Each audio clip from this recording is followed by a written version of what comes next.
If someone in your family has struggled with a mental illness, you've probably had the thoughts, maybe it crept in quietly, or maybe it hit you all at once. Am I next? It is one of the most common fears people carry and one of the least talked about. We whisper about it at family gatherings, we notice patterns. We start to wonder if we're already living on borrowed time, just waiting for something to surface.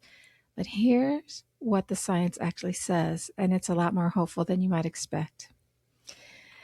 Heritability doesn't mean inevitability. So let's start with the word you've probably all heard before, and that's heredity. Yes, mental illness can run in families. Conditions like schizophrenia, bipolar disorder, and major depression do have a genetic component. That part is true. But here's where most people get it wrong. Heritability doesn't mean that if a parent has a condition, their child will too. It means genetics plays a role. It's one factor among many.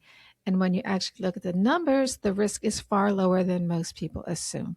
To take schizophrenia, one of the most heritable psychiatric conditions we know of.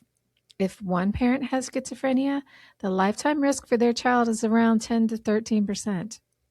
That sounds significant until you flip it around. That's roughly an 87 to 90% chance of not developing it. Even with two parents diagnosed with schizophrenia, the risk still sits around 40%, which means the majority of children will not go on to develop the condition. Bipolar disorder tells a similar story. Having a first-degree relative, a parent or sibling with bipolar disorder raises your risk to somewhere between 5 and 10%, compared to about 1 to 2% in the general population. So yeah, that's a higher risk, but it's still a really, really small one in absolute terms. And major depression, one of the most common mental health conditions in the world, even with a strong family history, the majority of people never develop a clinical depressive disorder. Your genome is not a diagnosis. So here's something important that often gets lost in these conversations. Carrying a gene associated with a mental health condition is not the same as having that condition. Genetics loads possibilities, it doesn't write conclusions. Scientists call this the difference between genotype and phenotype. So your genotype is a genetic code you carry. The phenotype is actually what expresses itself in your life. And the gap between these two things is enormous, filled with environment, experience, relationships, stress, support, sleep, trauma, and 1,000 other factors that science is still working to understand.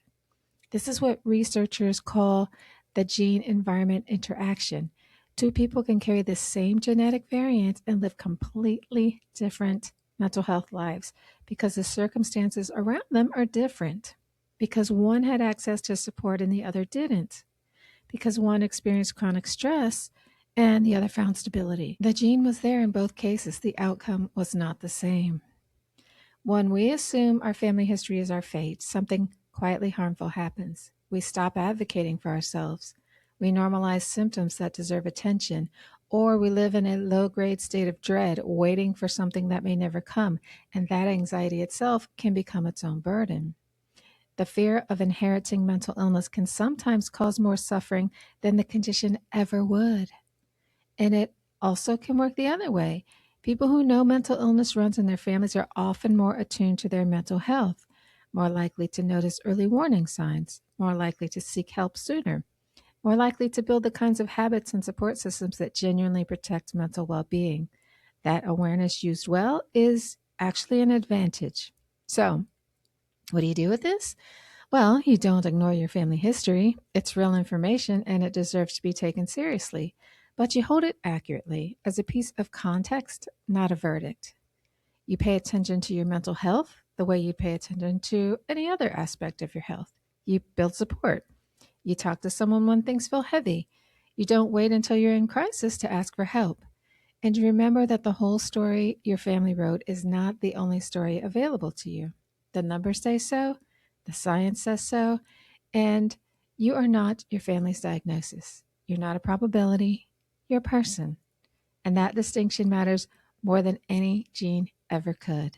So if you are navigating mental health concerns related to family history, speaking with a trained integrative professional is one of the most empowering steps you can take. Thanks for watching. Please like, share, and subscribe to get more content like this that can help empower you to be your healthiest self.